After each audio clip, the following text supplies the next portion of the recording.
Երբ Ադամը մեղ գործեց դրախտում, թեզենուց տերևներ պատրաստեց եւ ծածկեց իր մերկությունը։ Այդ թեզենու տերևներով իր մերկությունը ծածկելն ինչ էր։ Ադամը դարձավ դրախտի միակ անպատուղ ծառը։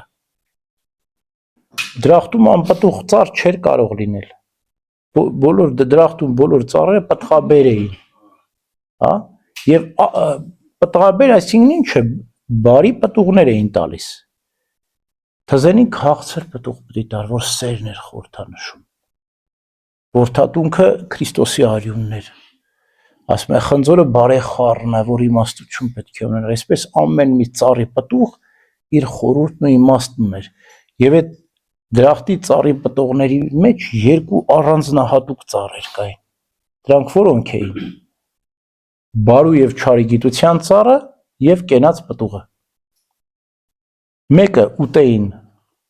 մահ կճաշակեին, մյուսը կուտեին կան մահանային։ Իրար հակառակ ծառ էին։ Իրանք բովանդակությամբ սովորական ծառ էին, բայց իրենց խորհուրդով ծառից տարբերվում էին։ Մյուս ծառերը դրախտում այդպիսի նշանակություն չունեին։ Կարող էին ազատ ուտել այդ ծառերից, բայց այս երկու ծառերը հոգևոր ծառեր էին։ Մեկը մեղքն էր, մեկը ճշմարտությունը։ Հիմա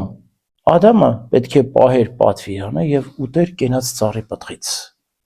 Եվ պատվիրանը պահելը դա իր բարի գործներ, ճաշակելը պտուղը, արդյունքը իր բարի գործ։ Բայց Ադամը չպահեց այդ բոլորը։ Եվ կերավ մահը կերավ։ Ոչ թե կյանքը կերավ, այլ մահը ճաշակեց։ Եվ ճաշակեց անմիջապես թզենու տերևներով ծածկվեց։ Եվ եկեղեցու սուրբ հայրերն ասում են, որ թզենու տերև ծածկվել դա նշանակում է Ադամի անպտղությունն էր առաջին։ Թզենին դարձավ անպտուղ ծառի խորհրդանիշ։ Եվ երբ Քրիստոս անեցում էր անպտուղ թզենին, անեցում էր այլևս մարդու մեղքը, անպտղությունը, որ մարդը ոչ թե չար պտուղներ պետք է տա, ինչպես Ադամը տվեց թզենու չար տերևներով ծածկվեց, որ հոգևոր անպտղություն է կոչվում, բարի պտուղ չտվեց, եւ անիծեց հոգևոր անպտղությունը, որպեսզի օրհնվի հոգևոր պտղաբերությունը։ Այսինքն թզենին անիծելը խորհրդանշում էր Ադամի թզենի տերևներով ծածկվելը, որտեղ երբ նա թզենու տերևներով ծածկվեց, երբ լուսեղեն պատմուճանից մերկացավ, երբ զգաց, որ մեր կա, անմիջապես տերևները կա,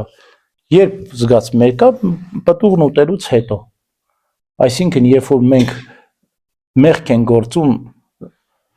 լուսեղեն պատմուճանից մերկանում ենք եւ հագնում ենք մեղքի պատմուճանը, թզենին դա, իսկ Քրիստոս ասեց հանեք ձեզ վրայից այդ անպտուղ թզենին, անիծում եմ դա, հագեք նորից լուսեղեն պատմուճանը, ամեն։